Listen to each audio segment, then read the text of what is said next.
Hello all of you beautiful Hive scum, and welcome to another Astromax video.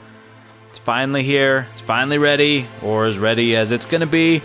It's the magnetizing video. Today we're magnetizing a Goliath. We're also gonna take this time as we get this model ready for 10th edition to discuss some of the 10th edition changes so far, or some of the changes to come in 10th edition, what we know so far.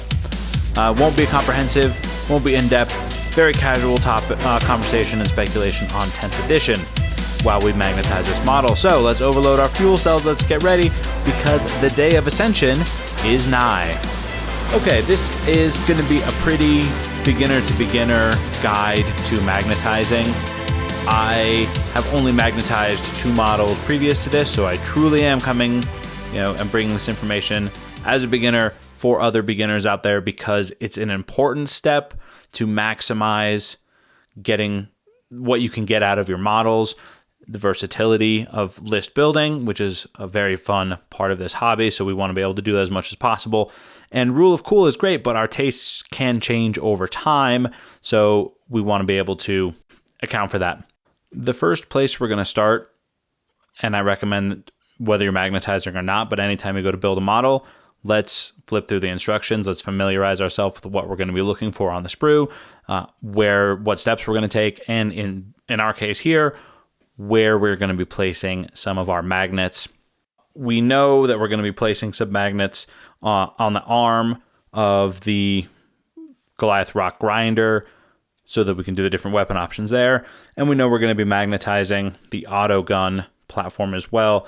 Now, the good news for us is that both of these are going to use the same piece, 110, to mount to the Goliath. So we're going to put one magnet there for sure. And then we're just going to magnetize the bottom of the arm and then the bottom of the auto gun. And that's going to be our first 2 magnets. Okay, so now that I know where our first 2 magnets are going to go, and I have a pretty good idea of the different components, we're going to go ahead and get the drill ready, make sure we have the right size bit in there for the size of magnets that we're going to be using. And if you don't own a power drill like that, that's fine. You can get a hand Dremel. They're not expensive. You can get them on Amazon for, $20 or less. And you'll also get some bits that go along with that, and that'll probably be fine. I will say that making the holes for magnets using a hand Dremel is tedious. It takes time.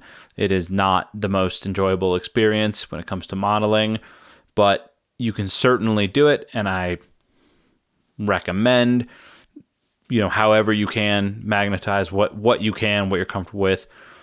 I don't magnetize, for instance, my infantry, but certainly a larger model like this, it's definitely worth the effort, even if you're using a hand Dremel. As far as the magnets that I used, these are a set that I bought off of eBay because they were cheap, but they're N52, 5045, rare earth magnets. The more importantly, or more relevant, right, is at least as far as my magnet knowledge goes. So I have 2 times 1 millimeter, 4 times 1 millimeter, and then I have 3 times 1.5 millimeter. I'm going to use all 3 of them in this video, but I will say that the 3 times 1.5 I don't particularly like. They're fatter. That's the 1.5 millimeter is the thickness of the magnet disc, and that's honestly just too thick. For the most part, the thinner the better is what I've found when it comes to the magnets. The other thing you're going to want a pair of tweezers that have plastic tips to them, so your magnets don't stick to them. And pro tip, if you've lost or misplaced magnets on your hobby mat, check whatever metal tools are on your mat, because that's probably where your magnets have ended up.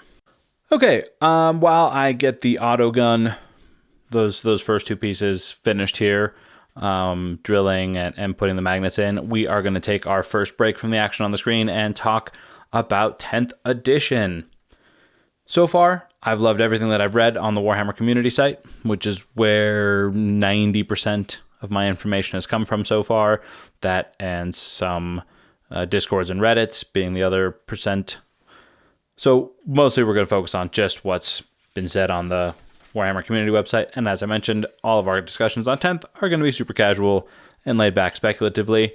And since we're doing a tank, let's start with tanks. Some things haven't really changed for vehicles, even though they've changed a little bit. Like now they all have an ability called Deadly Demise, but that's really just, exploding. Something that has changed, firing deck.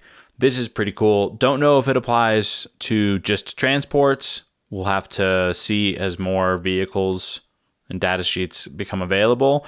But certainly, it's cool that models riding inside of vehicles have the potential to shoot outside of vehicles. I think for Gene Stealer Cults, that works out pretty well since, at least in this edition, all of our vehicles can carry dudes. So does a Goliath rock truck have like a firing deck 10, making it the equivalent of open topped? I don't know. That'll be an interesting thing to keep an eye on this weekend as we get hopefully some more information on how all of 10th edition comes together. So sticking with the vehicles and the firing decks, it's interesting the way that they've handled this mechanic. I think it's going to make it pretty easy, hopefully easy to balance, is that the vehicle, say in this case, the Rhino that has the firing deck 2, so 2 weapons can fire in it. There's a guy with a plasma inside of it. He goes to fire. It's not that he, as the model, is firing. The Rhino is considered equipped with that plasma. So the reason I think this is important is, say it's a unit of Space Marines that have a lieutenant, and we know that the lieutenant's ability, when he's attached to a unit or leading a unit, more on that later, that unit's weapons gain certain abilities. Now, if it was just the guys inside the Rhino could shoot, then would they still gain the benefit of having the lieutenant, since he's still technically leading that unit, and therefore that ability might still apply even though they're riding inside of a transport?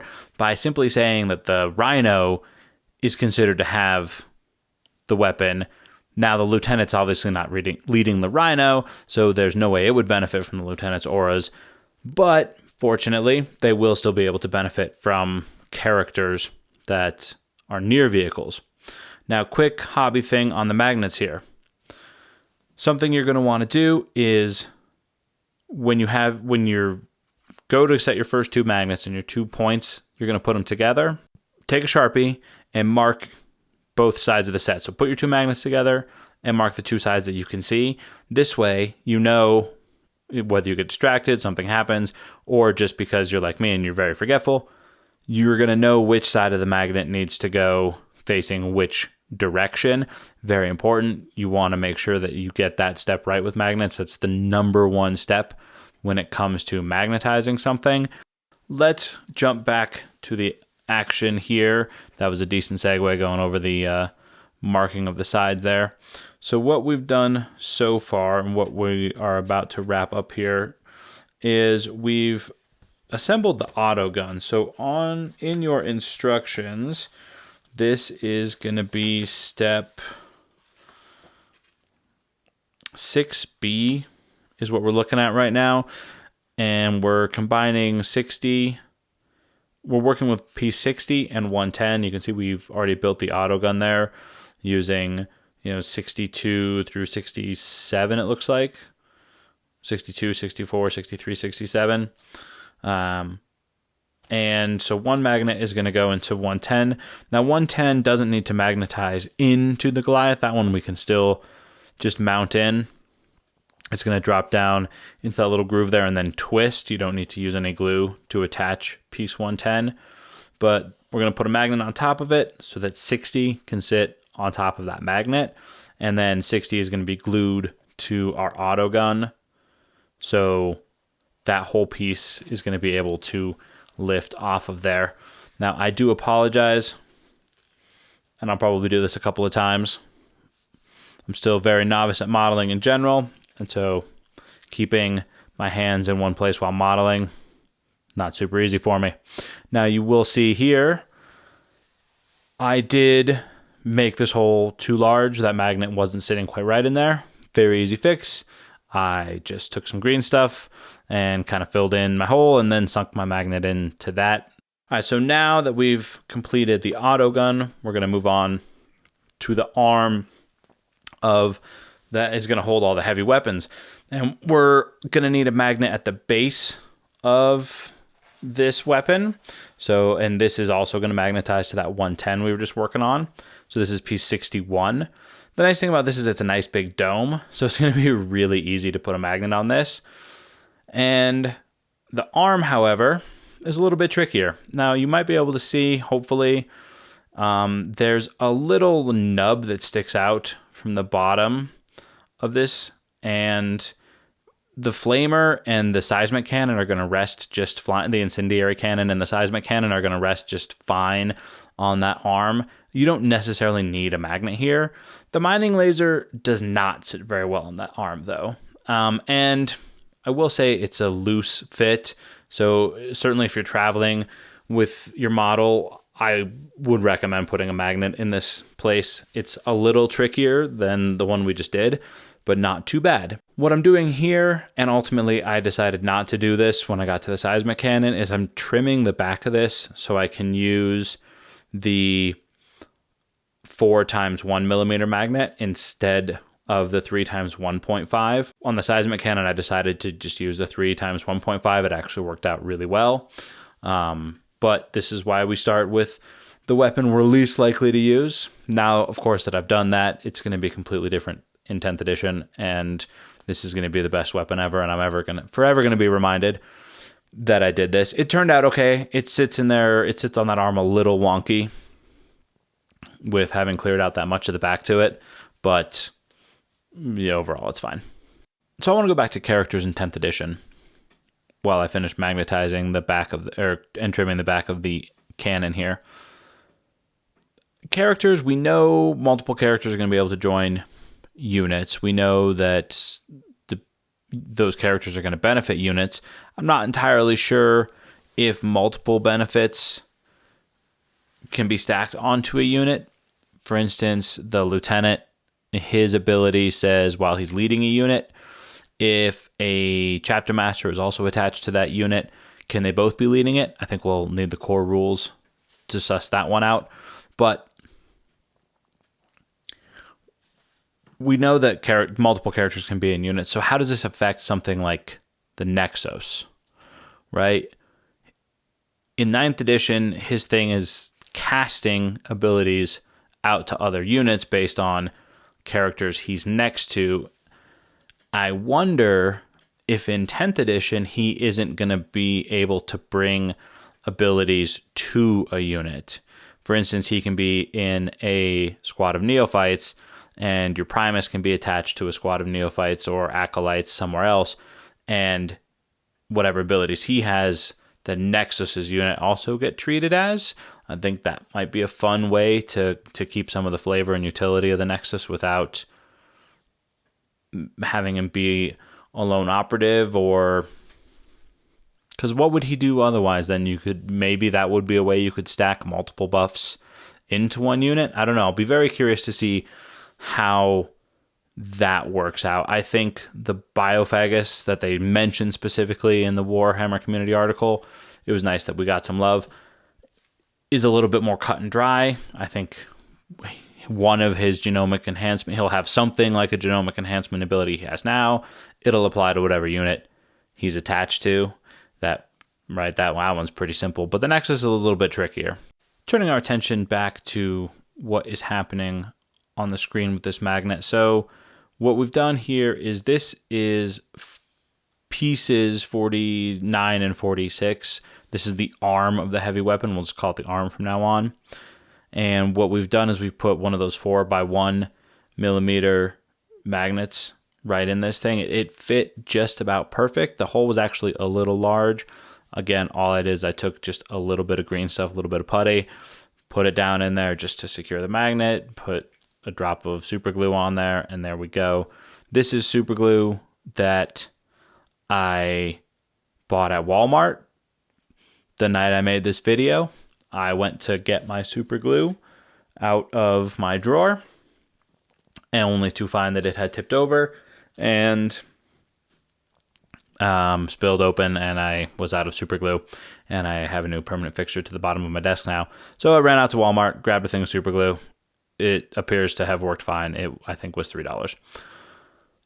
However, don't be fooled by the label. It did say liquid control. There was absolutely nothing liquid control about this. We've got our magnet down inside the arm there, and we've magnetized the back of the flamer. Sits on there pretty easily, and we can move on to piece 61, which is the dome here. We're going to put just a little bit of water back on our putty. Don't know if we'll need it again, but just in case, we don't want it to be dried out. A little goes a long way on stuff like this. So, all right, so we're just going to dry fit this piece on here, piece 61. It does have a little nub that sits down inside of piece 60 there. So one thing I learned, I didn't pay enough attention at this step, is, and you can kind of see it here, where piece 60 that's already down inside the Goliath is at a little bit of an angle, and that I was not able to move after the fact. I don't know if some super glue got somewhere, or if I just twisted it too far or not far enough or whatever. So when I put the dome piece 61 here on top of that, the arm kind of like shot into the, looked like it was shooting into the side of the Goliath instead of, off to the right or out where an opponent might be or something. It was like blasting itself in the face there. Easy enough thing to fix. I just cut the nub off of piece 61. You can see it lying upside down there. I just cut that off, and the magnet is plenty strong to hold it in place there. All right, here we come to another reason why it is nice to use a power drill instead of a hand Dremel here. So this is the back of the mining laser itself. This is a really small component, and it's two pieces glued together, piece 58 and 57 for you following along at home. And this, I think, would have I think it would have been too much pressure with the hand Dremel to be able to withstand that. I think I would have ended up splitting those pieces apart and never being able to get this hole in there.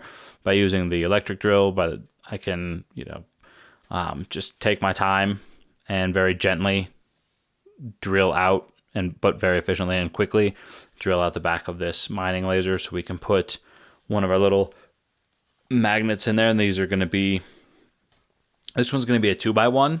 This isn't a very big piece of plastic here, this mining laser, so it doesn't need a whole lot of support. The small 2x1 magnet was plenty strong enough to hold it to our arm piece there. All right, so here what we're going to do is we're going to take our little magnet, we're just going to pop it onto the arm, and then we're going to take our marker, dot the side we're not seeing, so that we know for sure which side, when we put it into the back of the mining laser here, which side we need to be looking at. So since we're dealing with super glue, these things can stick pretty quick. Pretty important to take our time during this step, as I mentioned. Make sure we get it right. The last thing we want to do is mess this up and not be able to put these two pieces together. All right, and now the last thing is the seismic cannon here. Now, instead of going and really cleaning this out like I did with the other one, I decided to just use one of the other magnets I had, the 3, since this by 1.5, since this is a little bit deeper of a hole, that 1.5 wasn't going to stick out too far or at all and prevent a nice flush finish here. But same basic steps that we're going to follow. We're going to get our magnet out. We're going to put it onto the arm. We're going to mark it. All right, so there you have it. We've magnetized all of the weapon options on the Goliath, so now we can run it as the rock grinder or as the rock truck. The front, the crushing drill dozer blade thingy that goes along the front, that, depending on how well I build it, may or may not need magnetized, but that's a really easy thing to do. I didn't have time to do it all in this one video here, but you can see we got plenty. They're easy to attach magnets right there to the front, and then the weapons that we've magnetized so far, easy, nice, and versatile. I hope you all enjoyed this video. I know it was a bit of a crazy one, but I thank you all for making it this far. Go ahead and, if you would be so kind, to subscribe. Give it a like, ring the bell for notifications so that when you know when we release more content. The next video coming out later this week is going to be just 100% 10th edition, back to the old formats. I think it'll be a while before we do another modeling one. But until next time, geek your own way.